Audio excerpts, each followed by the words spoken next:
Hello and welcome back to Audio Encyclopedia Short, but full of awareness.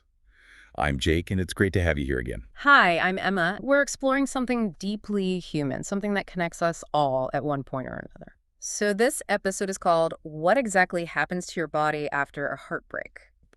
Let's find out what really happens not just in the heart, but in the brain and throughout the body when love falls apart. But before we start, don't forget to subscribe and turn on the notifications so you'll be the first to know when new episodes drop. All right, let's go. We're looking at this Yahoo Life article called What Happens to Your Body When You Have a Broken Heart? Experts Explain. It's by Rachel Grumman-Bender and Kat Vasquez. And it turns out, heartbreak isn't just a metaphor. It can actually have real physical consequences. That's right. It might feel like just an emotional experience, but there's a whole physiological response that goes along with it. And while there's no official clinical definition for heartbreak, a lot of the symptoms line up with depression. That makes sense. So the article talks to a psychiatrist, Dr. Yasmin Omar, and a cardiologist, Dr. Laxmi Mehta, and they break down just how all this works. So one of the first things they talk about is how heartbreak can actually trigger your body's fight or flight response, which you usually think of for real danger, right? Exactly. But the thing is, your body doesn't necessarily know the difference between a physical threat and an emotional one, so it reacts in the same way by releasing all those stress hormones like cortisol and adrenaline. So you get those physical symptoms. Yeah. Like a racing heart, tense muscles, maybe feeling shaky. I think we've all been there. Oh, yeah. Most of us have felt that at some point. It's your body getting ready for action even though there's nothing to fight or run from. That's so wild. And in some cases, the article says that this stress response can be so intense, it can lead to something called broken heart syndrome. Yeah. Broken heart syndrome or stress cardiomyopathy or Takotsubo syndrome. It has a lot of names, but it's basically when the stress is so bad that it can actually mimic the symptoms of a heart attack. Things like chest pain and shortness of breath. Wow.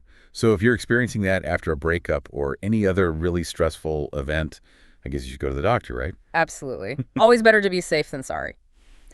Now, the interesting thing is, broken heart syndrome isn't always triggered by emotional stress. It can also happen because of severe physical pain or illness. And according to the Mayo Clinic, it's more common in women and people over 50. Huh? I wouldn't have guessed that. But the article does say that for most people, it's a temporary thing. Thank goodness. Right. But it just goes to show how powerful those emotional responses can be. Yeah. I know after a breakup, I often get this brain fog where I can't think straight. Is that normal? Totally. It's really common, and the article explains why that happens. Dr. Omar says that when you go through a breakup, your sense of safety and predictability gets thrown out of whack. Your brain basically has to work overtime to process that change and try to get back to some kind of stability, and that takes a lot of energy, which can leave you feeling scattered and unable to focus. I get that. It's like your brain is so preoccupied with everything else that it doesn't have the space for anything else. Exactly. And this is where rumination comes in, which the article distinguishes from reflection, which is healthy and helps you work through those feelings. But rumination, that's more like getting stuck in this negative cycle of thinking about the breakup over and over again. Trying to figure out what went wrong. Yeah, and usually just ending up feeling worse. So it keeps you trapped in the negativity. Exactly. And there's this crazy study mentioned in the article. They found that looking at pictures of exes actually activates the same areas of the brain as physical pain. Wow. So it literally hurts. It seems that way. And that brings us to another thing people experience after a breakup, that appetite roller coaster. Some people completely lose their appetite while others start eating everything in sight. Yeah, I've definitely been on both sides of that. Yeah. Why is it that heartbreak messes with our eating habits so much? Well, it all comes back to those stress hormones again, the cortisol and adrenaline. Sometimes those hormones can initially suppress your appetite, but if your cortisol levels stay high for a while, it can actually trigger those cravings, Right. especially for high-calorie comfort foods. So it's like your body is trying to self-soothe. Right. And the article mentions how eating those comfort foods can release reward and happy neurotransmitters, which makes you want to eat more. It's a vicious cycle. It is. But it makes sense.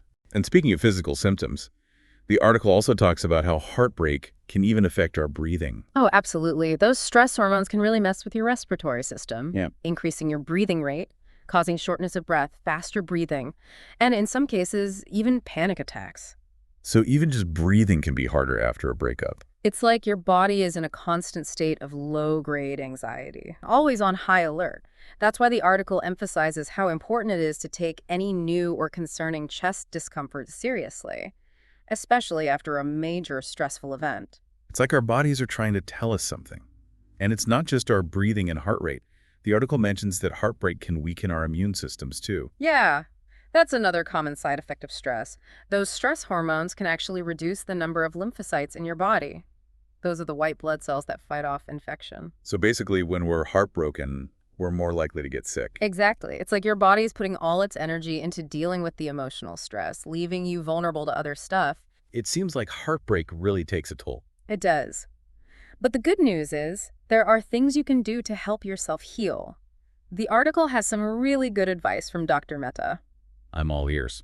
Well, she talks about how important exercise is. Even just going for a walk can make a difference. That's good to hear. Because sometimes when you're heartbroken, exercise is the last thing you feel like doing. I know what you mean. But even gentle movement can help to release those stress hormones and give you a boost. It's about getting your body moving and giving your mind a break. Yeah. And that goes hand in hand with another piece of advice from the article. Taking care of yourself by eating a healthy diet. Especially during stressful times, it's important to give your body the nutrients it needs. It's like you're giving your body the tools it needs to heal. Exactly. And this might seem obvious, but Dr. Mehta also stresses the importance of avoiding alcohol and drugs. They might seem like a way to escape the pain, but they're not a solution. I know. It's tempting to just want to numb the pain. I get it. But those substances can actually make things worse in the long run. So what are some healthier ways to cope? Well, the article talks about mindfulness techniques like meditation, deep breathing, and yoga. These can be really helpful in calming your mind and reducing stress. Yeah. It's like hitting the pause button on all that mental chatter. That's a great way to put it. And another thing that's really important is connecting with other people. Spending time with your friends and family. People who care about you and want to support you. I agree. Sometimes just having someone listen can be so healing. It is. And if you're finding it hard to cope on your own, the article also recommends seeking professional help. Talking to a therapist or counselor can give you the tools and support you need to get through this. There's no shame in asking for help. Not at all. And remember, healing takes time. Be patient with yourself. It's a process. And it's a journey you don't have to go through alone. This has been so eye-opening. I feel like we've all learned so much about how heartbreak affects us both physically and emotionally. But we're not done yet.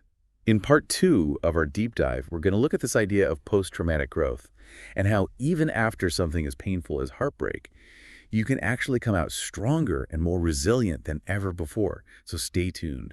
So, as we were talking about all the ways heartbreak affects your body, the article really stresses how important self-care is. It's almost like a prescription for a broken heart. That makes sense. If heartbreak throws your whole system off balance, then taking care of yourself, physically and mentally, seems like a good place to start. But where do you even begin? Well, Dr. Mehta suggests exercise can be really helpful. She emphasizes it doesn't have to be anything crazy. Even just going for a walk can make a difference. That's good, because sometimes when you're going through it, exercise is the last thing on your mind. I hear you. But getting your body moving, even gently, can help release those stress hormones and give you a little mood boost. It's a way to channel that energy into something positive. Yeah, like taking that first step toward feeling better. Exactly. And another thing the article talks about is eating a healthy diet. When you're stressed, it's even more important to nourish your body with the right foods. So you're giving your body what it needs to heal. Right. And this might seem obvious, but Dr. Mehta also cautions against using alcohol or drugs to cope. Oh, yeah. It's so tempting to want to numb the pain. It is. But in the long run, those substances can actually do more harm than good. That's like putting a Band-Aid on a broken bone. Exactly. It's not addressing the root of the problem. So what are some healthier alternatives? Well, the article highlights mindfulness techniques, things like meditation, deep breathing, and yoga. They can really help to calm your mind and reduce stress. Yeah. It's like taking a break from all those thoughts swirling around in your head. Exactly. And something else that's really important is human connection. Absolutely. Being around friends and family who care about you can make a world of difference. It's about creating a safe space where you can express your emotions without judgment. Yeah. Just having someone to listen can be so healing. It really can. And if you're finding it hard to cope on your own, the article encourages seeking professional help. A therapist or counselor can give you the support you need to navigate this. There's no shame in reaching out for help when you need it. Not at all. And remember, healing takes time. Be patient with yourself. It's a process. It's a journey, not a destination. Exactly. And you don't have to go through it alone. This has been so insightful. I feel like we've learned a lot about the importance of self-care during heartbreak. But there's one more piece of this puzzle we haven't talked about yet. In the final part of our deep dive, we're going to explore this idea of post-traumatic growth and how even after a heartbreak, you can come out stronger and more resilient on the other side. So, welcome back to our deep dive into the science of heartbreak. Now, you might be surprised to learn that we're not ending on a sad note here, because in this last part, we're going to explore this idea of post-traumatic growth. That even after a heartbreak, you can actually come out stronger and more resilient. Yeah, that's right. And it's not about pretending the heartbreak didn't happen or like trying to just forget about it. It's about acknowledging the experience and learning from it and letting it kind of push you to change in positive ways. So using it as fuel for growth. Exactly.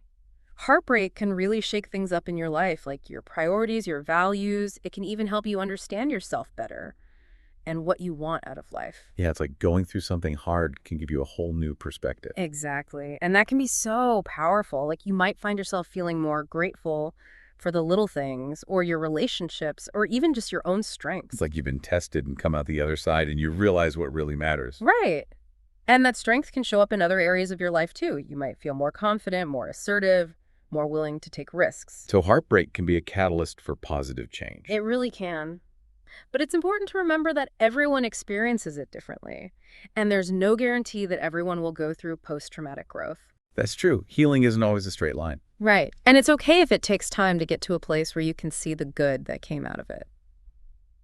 This deep dive has been really fascinating. I think we've all learned a lot about how heartbreak affects us, both physically and emotionally, and how, even though it's painful, it can lead to growth. It's been amazing to explore this with you, and I think it's a powerful reminder that even though heartbreak is a universal experience, and it hurts, it also shows us how capable we are of love and connection. And within those moments of pain, there's this potential for growth and change. That's such a beautiful way to put it. Any last words of wisdom for our listeners who might be going through heartbreak right now? Just that you're not alone. It's okay to feel the pain, take care of yourself, be patient, and trust that you will heal. And you might even come out of this stronger and wiser than before. Well said. A huge thank you to our expert for walking us through this. And to all of you listening, we hope this deep dive has given you some insight into the science of heartbreak, and maybe even a little bit of hope. Remember, it's a journey, not a destination. And as we've learned, it's a journey with the potential for incredible growth. That's all for this episode of The Deep Dive. Thanks for joining us. We'll see you next week for another deep dive into a new topic. Till then, keep exploring, keep learning, and keep diving deep.